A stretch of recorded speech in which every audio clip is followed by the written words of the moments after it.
What is the priority? What is Tennessee's coaching staff working on right now with spring practice right around the corner? Recruiting never stops. What is Josh Heupel and his staff working on right now? Just a lot of kind of just plans for spring practice. Obviously, with 2 new staff members, Josh, they are really focused on becoming kind of a tight knit unit. Obviously, a lot of the coaches are have been here, but you have a new coach on each side of the ball, and so you're kind of getting those guys acclimated. Those guys are getting acclimated to their rooms, and just kind of figuring out kind of like how they want to attack spring. You've got an older veteran football team. Some of these players probably don't really need to have to, put in the grind of spring. You need to kind of see where you are with some of these younger players. So I would say there'll be a point of emphasis on kind of figuring out what you have heading into fall camp with some of these younger pieces. Both new coaches addressed the media a couple of days ago. What stood out from what those coaches said, Inge and Sims? Well, we'll start with Coach Inge, a veteran guy.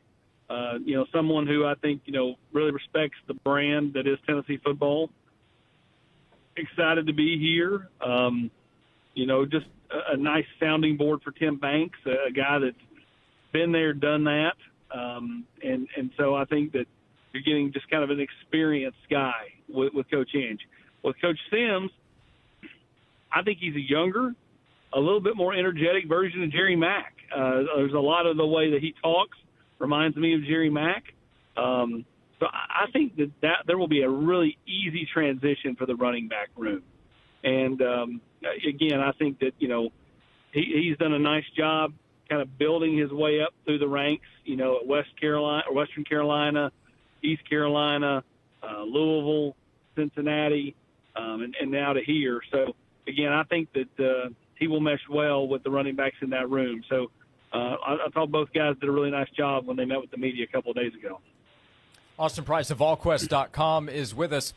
What does the running back room look like for this spring in terms of what they want to try to get done with Dylan Sampson taking over as the starting role? Peyton Lewis is not going to go through spring practice. Is that correct? What else would stand out about the running backs for this spring? Yeah, that's exactly right. Peyton Lewis had a couple of off-season procedures, and he won't be available. He'll be back for summer, but this is a big spring I think it's a big spring for Dylan Sampson. What he can do, but at the same time, he's not been the guy. And so now he is the guy.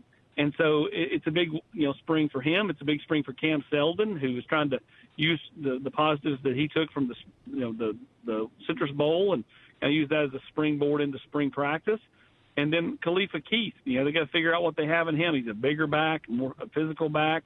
Didn't do a whole lot last year, but I think, we'll get plenty of opportunities this spring. And let's not forget about Deshaun Bishop, who had a really nice spring a year ago and then got injured during fall camp and had to miss the season.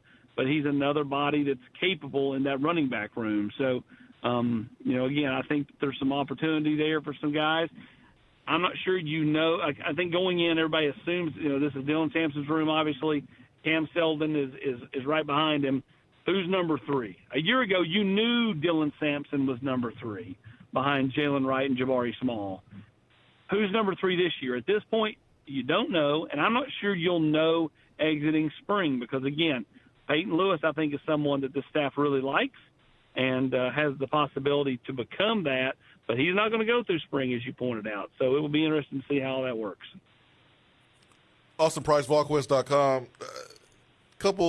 About a day or two ago, there was reports about Arch Manning deciding to opt out of the college football game. My immediate thought was Nico because those two guys are linked because they were in the same class. Any word of whether or not Nico has opted in or opted out to be in the EA Sports college football game? I've not heard of officially. I would be shocked if he opted out. I really would. I'm honestly shocked that Arch Manning opted out. I just think that I'd love to know the exact number that opted out. I wish they would, hey, out of a possible 10,212 athletes, 10,206 opted in. I just think it's going to be so minute. I've talked to several kids the last couple of days just because we're taping some Ball Club Confidential episodes, and everybody's just excited. I think that everybody, if they said, hey, you're not going to get anything, I think there would be a good portion of them that opt in just because they want to see their name on the back of a jersey playing a video game. So I think that, it's just an interesting decision because I just don't think anything. What comes out of opting out? You can say you want to focus on real football. Okay, you couldn't focus on real football and have your name on the back of a jersey in a video game. I guess I just don't really understand. Either way, I think most everybody's going to opt in. I don't know for sure if Nico's opted in or not. I'd be shocked if he didn't, though.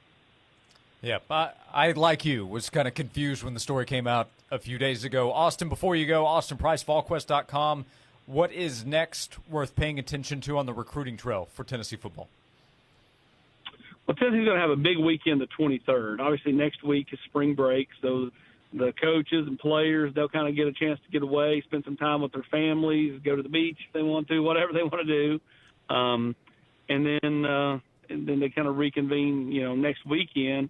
And start spring practice Monday the 18th. So that following weekend, the 23rd, we'll have a ton of recruits in.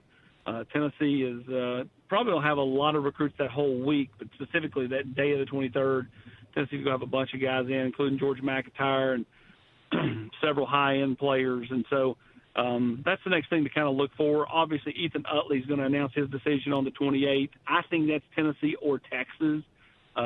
Michigan, maybe a little bit in it, but I think Tennessee or Texas.